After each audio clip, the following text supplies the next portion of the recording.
Welcome to all my dear viewers. నేను మీ doctor DP from career coach YouTube channel. I will update all the education and employment information to you. All the competitive aspirants, ఈరోజు మీకు women's world cup cricket 2025 విశేషాలు మీకు తెలియజేస్తాను. పోటీ పరీక్షల్లో మీకు గ్రూప్స్లో, సివిల్స్లో, సెంట్రల్ గవర్నమెంట్ ఎగ్జామ్స్లో, RRB, staff selection commission, IBPS లాంటి అన్ని పోటీ పరీక్షల్లో మీకు ఇప్పుడు ట్రెండింగ్ అవుతున్నటువంటి ఉమెన్స్ క్రికెట్ ఛాంపియన్షిప్గా నిలిచాం. దీనికి సంబంధించి చాలా విషయాలు మీకు కరెంట్ అఫైర్స్లో అడగడానికి అవకాశం ఉంది. ఇవి తెలుసుకోవాలి. ముఖ్యంగా కాంపిటేటివ్ ఆస్పిరెంట్స్ ఏ అంశాలు ఫోకస్ చేయాలనే అటువంటి విషయం నేను ఇక్కడ మీకు తెలియజేస్తాను. దశాబ్దాలుగా వెయిట్ చేసినటువంటి భారతీయ మహిళా క్రికెట్కి భారత ప్రజలందరూ ఎన్నో సంవత్సరాలుగా ఎదురు చూసినటువంటి సందర్భంలో మన 12వ వరల్డ్ కప్ ఉమెన్స్ క్రికెట్ ఛాంపియన్స్గా నిలిచాం. దాంట్లో మరి ఆడినటువంటి మహిళా క్రీడాకారులకు ప్రతి ఒక్కరికి congratulations and congrats to the total India. ఎందుకంటే గతంలో ఈ 47 సంవత్సరాలలో 2 సార్లు ఫైనల్ కూడా వెళ్ళి మ్యాచ్ ఆడటం జరిగింది. 2005లో, 2017లో మిథాలీ రాజ్ కెప్టెన్సీ ఆధ్వర్యంలో ఆడటం జరిగింది. 2017లో మరీ ముఖ్యంగా చివరి వరకు వచ్చి మనకు అందింది వరల్డ్ కప్ అనేటువంటి ఉద్దేశంగా దగ్గర దాకా పోయాం. కానీ ఒక 9 రన్స్ తేడాతో మనం ఫైనల్ మ్యాచ్లో ఓడిపోవటం జరిగింది.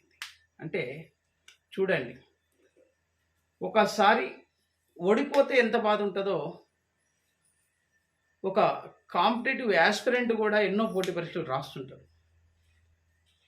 కానీ ఒకసారి ఆ కాంపిటేటివ్ ఎగ్జామ్లో మంచిగా సక్సెస్ అయ్యి ఒక ఉద్యోగం సాధిస్తే ఏ విధంగానైతే ఒక సాటిస్ఫాక్షన్, సక్సెస్ స్పిరిట్ ఉంటుందో, మరి ఇది భారతదేశం మొత్తానికి success women's world cup cricket అనేటువంటిది. ఇది మొదటిసారి 2025 నవంబర్ 2 రోజు ఫైనల్ మ్యాచ్ నవీ ముంబై వేదికగా సౌత్ ఆఫ్రికాతోని వర్సెస్గా ఆడటం జరిగింది. హర్మన్ ప్రీత్ కౌర్ క్యాప్టెన్సీలో ఈ యొక్క ఫైనల్ లీడ్ చేశారు. DY Patil stadium. అడుగుతారండి, ఏ స్టేడియంలో ఫైనల్ ఉమెన్స్ క్రికెట్ జరిగింది అంటారు. First bit DY Patil stadium. దీని యొక్క కెపాసిటీ 40,000+. ఎక్కడ జరిగింది అంటారు. నవీ ముంబైలో జరిగింది. క్యాప్టెన్స్ ఎవరుగా వ్యవహరించారు అంటారు. హర్మన్ ప్రీత్ కౌర్ క్యాప్టెన్గా ఉన్నారు. అదేవిధంగా సౌత్ ఆఫ్రికా క్యాప్టెన్ లారా ఓల్వాట్, ఈమె సెంచరీ చేసింది. ఓవరాల్ టాప్ స్కోరర్గా 571 స్కోర్ కూడా చేసింది. అంటే ఇప్పటి వరకు వరల్డ్ కప్ ఉమెన్స్ టీమ్ 8 దేశాలు ఆడినప్పటికీ 3 దేశాలు మాత్రమే ఛాంపియన్షిప్గా నిలిచాయి. ఈ నవీ ముంబై వేదికగా ఆడినటువంటి ఈ మ్యాచ్లో ఇండియాకు, సౌత్ ఆఫ్రికాకు ఇప్పుడు రాలే, ఒక్కసారి కూడా ఛాంపియన్షిప్ పొందలే. ఇద్దరు కసితోని గట్టి ప్రయత్నంతో ఆడారు. కానీ మన భారతీయ మహిళా క్రికెటర్స్ గొప్ప నైపుణ్యాలు ప్రదర్శించారు. టైమింగ్లీ వికెట్స్ తీయబుట్టం దీప్తి శర్మ గారు, అదేవిధంగా షఫాలి, చాలా వాళ్ళు ఆల్రౌండ్ ప్రదర్శన చేశారండి. ఆల్రౌండ్ ప్రదర్శన వాళ్ళు ఇటు బ్యాటింగ్లో అటు బౌలింగ్లో వికెట్స్ తీయటంలో తీశారు. సో అది చాలా గొప్ప విషయం.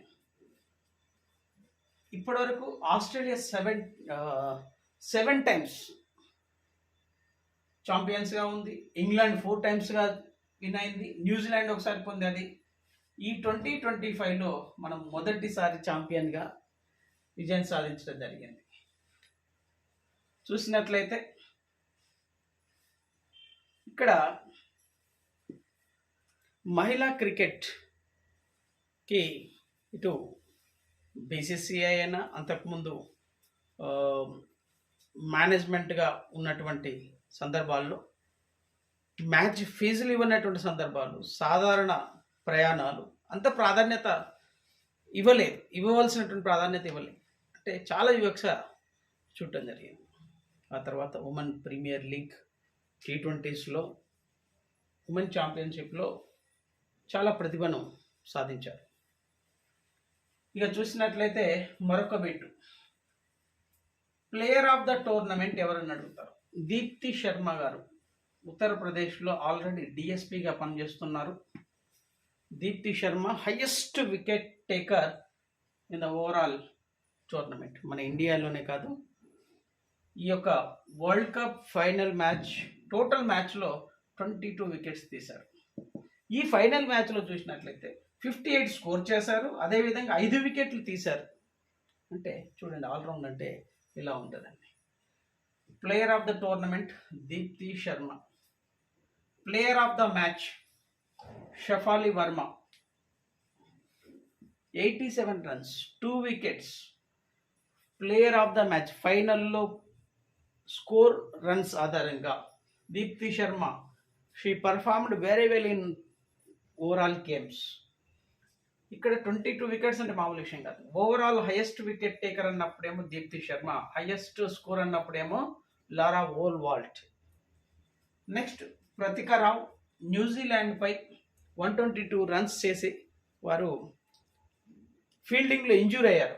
మీరు చూసినట్లయితే వరల్డ్ కప్ తీసుకునే టైంలో మనకు హర్మన్ ప్రీత్ కౌర్ గారు ఒక వీల్ చైర్లో తీసుకొచ్చారు. ఆమె ఈ యొక్క ప్రతికా రావ్ వారు ఫీల్డింగ్ చేసేటప్పుడు ఇంజూర్ చేయడం జరిగింది. So success for all the total team members. Next Jemimah Rodrigues 127 runs, సెమీఫైనల్లో ఆస్ట్రేలియాపై 127 రన్స్ చేసి నిజంగా ఇది 338 స్కోరుని వాళ్ళు మనకు ఆస్ట్రేలియా వాళ్ళు చేస్తే 339 స్కోర్ చేసి మనకు సెమీఫైనల్లోనే డిసైడ్ అయ్యేది, మనము ఇంటికి రావాలా అక్కడ ఫైనల్కి పోవాలనేటువంటిది అక్కడే ఉండేది. ఆస్ట్రేలియాపై మంచి ప్రతిభ నైపుణ్యాన్ని సాధించి మనం సక్సెస్ కావడం ద్వారా ఫైనల్కి చేరుకోగలిగాం. నెక్స్ట్ స్మృతి మంతాన. టోటల్ ఇక్కడ బిట్ ఏంటంటే ఇండియా తరఫున హైయెస్ట్ స్కోర్ చేసినటువంటిది క్రికెటర్ ఎవరంటే స్మృతి మంతాన, 438 runs, top Indian scorer women team. Next Sricharani, second highest wicket taker. Sricharani మన తెలుగు క్రికెటర్, కడప డిస్ట్రిక్ట్ సంబంధించి ఏపీ రాష్ట్రానికి సంబంధించినటువంటి ఉమెన్ క్రికెటర్. ఇప్పటికే ఆంధ్రప్రదేశ్ ప్రభుత్వం చంద్రబాబు నాయుడు గారు వీరికి డిఎస్పీ స్థాయిలో ఉద్యోగం ఇవ్వడానికి కూడా నిర్ణయం తీసుకొని ఉన్నారు. చాలా ప్రతిభ సాధించారు. ఓవరాల్ మరి ఈ క్రికెట్ చరిత్రలో అమోల్ మంజుదార్ కోచ్గా వ్యవహరించారు. వీరు తను క్రికెటర్గా ఆడి వారు భారత టీమ్స్కి ఎంపిక కాకపోవడం, వారు మరి ఉమెన్ టీమ్స్లో సక్సెస్కి మంచి గైడెన్స్ ఇచ్చేసేసి విజయపదంగా నడిపించారు, సక్సెస్ సాధించారు. ఈ యొక్క కోచ్కి వారు గురుదక్షిణగా మరి వారు కెప్టెన్ గారు వారి యొక్క ఆశీర్వాదం తీసుకోవడం కూడా జరిగింది విన్ అయిన తర్వాత. ఓవరాల్గా చూసినట్లయితే మీకు బిట్ ఎక్కడెక్కడ పడుతుందంటే, ఎక్కడ జరిగింది అంటే నవీ ముంబైలో. ఏ స్టేడియంలో జరిగిందంటే డివై పాటిల్ స్టేడియం. కెప్టెన్ ఎవరంటే Harmanpreet Kaur, opposite South Africa captain Laura Wolvaardt, 571 score. ఇండియాలో హైయెస్ట్ 438 స్కోర్ చేశారు. Sricharan 14 wickets. Overall highest wicket taker player of the tournament Deepti Sharma 22 wickets. And player of the match Shafali Verma 87 runs. అదేవిధంగా ఈ అంశాలు బట్టి ఎక్కువగా అంటే ఓవరాల్ ఇట్లా కూడా ఎన్ని రన్స్ చేశారు అన్నప్పుడు 298 స్కోర్ చేశారు. ఎన్ని రన్స్తోని తేడాతోని విన్ అయ్యారంటే 52 రన్స్తోని విన్ అయ్యారు. 246 రన్స్ స్కోర్ చేశారు వారు. సో ఓవరాల్గా 52 రన్స్ తేడాతోనే ఇండియా గెలవడం జరిగింది. It's a great moment. మనకు it's a first kind of achievement. ప్రపంచ కప్ మహిళా క్రికెట్ ఛాంపియన్గా రావడం అనేటువంటిది మొత్తం భారతదేశం 150 కోట్ల జనాల కలను మన భారతీయ మహిళలు క్రికెట్లో విజయం సాధించారు. 8 టీంలు ఆడి దాంట్లో ఇప్పటి వరకు 4వ దేశంగా ప్రపంచ క్రికెట్ మహిళా ఛాంపియన్షిప్లో విజయం సాధించినందుకు టోటల్ టీంకి, కెప్టెన్కి, గురు మజుందార్కి, టోటల్ క్రికెట్ లోకానికి కంగ్రాచులేషన్ చెప్తూ ఈ అంశాలు కాంపిటేటివ్ ఆస్పిరెంట్స్ కోసం ఉపయోగపడే విధంగా ఈ వీడియోని క్రియేట్ చేయడం జరిగింది. ఇలాగే కొత్త వీడియోలు, కరెంట్ అఫైర్స్, ఎడ్యుకేషన్, ఎంప్లాయ్మెంట్ సమాచారం మీకు కావాలనుకుంటే subscribe the YouTube channel and get all the updates. I wish all the best to all the competitive aspirants. Thank you.